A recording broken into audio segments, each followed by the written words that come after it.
ఆంధ్రప్రదేశ్ ప్రభుత్వం వారు సిపిఎస్ ఎంప్లాయీస్‌కి స్కీమ్ చేంజ్ చేసుకునే అవకాశాన్ని కల్పిస్తూ జీవోఎంఎస్ 9/25/2025 తేదీ నాడు విడుదల చేయడం జరిగింది.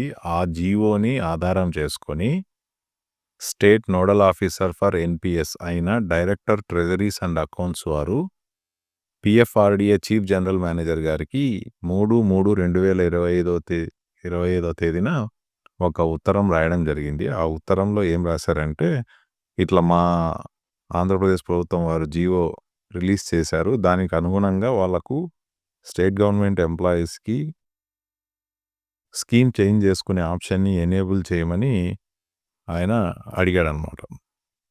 సో, ఇక్కడ చూస్తే ఈ పేరాగ్రాఫ్‌లో క్లియర్‌గా రాశారు.